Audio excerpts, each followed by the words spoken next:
For the past year, I've been completely sober off of all substances. And it's been one of the best years of my life. This one past year of sobriety has felt like 5 or even 7 years in active addiction. I was addicted to one substance or another for 20 years of my life.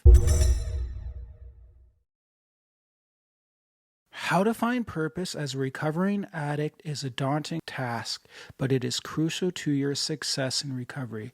In this video, I'm going to give you 5 methods to help you discover your purpose in life after addiction so that you can maintain sobriety lifelong. First, I want to talk a little bit about myself and what this channel is about. Here on this channel, I talk about addiction and recovery and share psychological insights that I've gleaned over 20 years of active addiction. I was addicted to one substance or another for 20 years of my life. For the past year, I've been completely sober off of all substances. And it's been one of the best years of my life.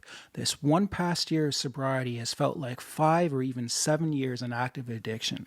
So I want to give a little bit back of what I've learned myself in this past year, because hopefully someone might be able to learn something. Now let's get to the gist of the video. Method number 1, determine what you value in life. You need to determine what's important.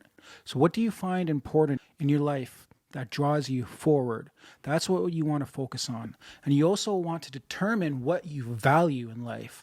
So core values, like, do you value honesty, friendship, trust, relatableness, perseverance, tenaciousness, grit? Do you value justice, wisdom? You know, let's get into the 4 Stoic virtues. What do you value? What kind of values do you see yourself having in the future? You want to focus on those values, and then you also want to focus on what is important to you in life. What interests do you have? What hobbies? What makes you get up in the morning? You want to figure this out.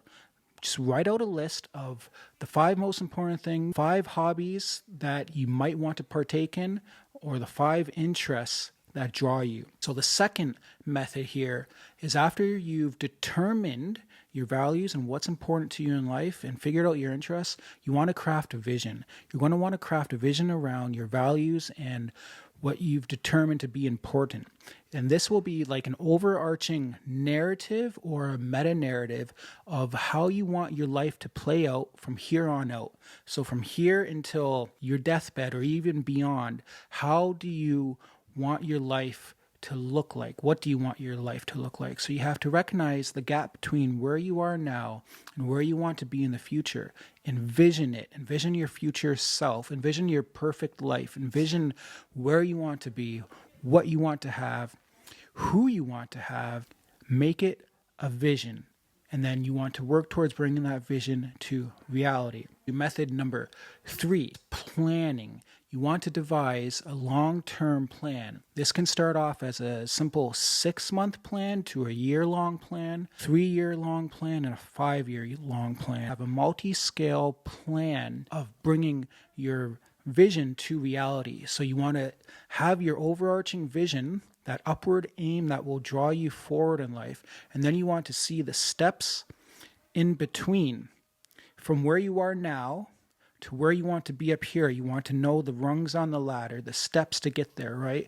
And that's how you will craft your plan, is by planning the steps or the rungs on the ladder one by one and breaking those down into subsequent goals, into smaller tasks. And then you want to focus on one task at a time. As you do this, you'll come up with more tasks, more goals, and your vision will probably enlarge, or you may narrow down your focus. But as you're tackling these tasks, you want to focus on one thing at a time. And over time, you'll be checking things off the list one by one, and this will give you a sense of accomplishment and fulfillment as you work towards your upward aim, or you work towards your end goal of bringing your vision to reality. Method number 4, and that is prioritize. You want to prioritize your vision and prioritize what's important. And what I mean by that is, you need to exclude everything else in your life that's not important. Your vision comes first. Your higher purpose, once you've determined what you want in life, once you've determined and crafted your vision, have a purpose that exists outside of yourself, something that you can build outside of yourself. You want to prioritize that and work on it to no avail. It will require some kind of sacrifice. You want to sacrifice things that are of lesser importance, and this is where prioritizing comes into play. You have to prioritize what's important and prioritize what's not. Spend more time on what's important and spend less time on what's not important. Method number 5, consistency. You want to be consistent in your pursuit of bringing your vision to reality. So having a singular purpose, being driven and motivated to work towards making progress on your goals. Consistency builds momentum. You want to build forward moving momentum because over time, momentum compounds into a very powerful force. A powerful force that will propel your life into the direction that you want. But you can only do that through consistency. And that's why sobriety works one day at a time, because those 1 days at a time, each day at a time, builds up into long swaths of sobriety. And that's where the magic happens. That's when we can work. That's when real work towards your vision can occur. You might not see results today. You might not see results tomorrow. You may not see results next month, maybe not even 3 months down the road.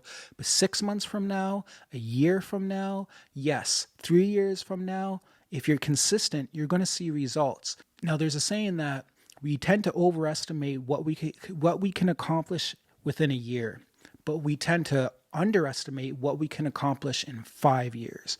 So that's why crafting a multi-scale plan is important. You want to have 6-month-long plan, a year-long plan, a 3-year plan, and a 5-year plan. Your plan's going to change as you grow and as you build momentum.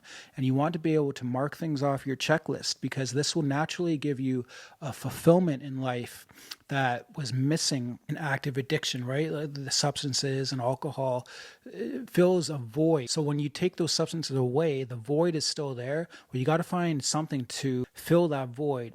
And the way to do that is through natural fulfillment of your life purpose by achieving goals and setting to do what you set out to do. So accomplishing what you set out to do.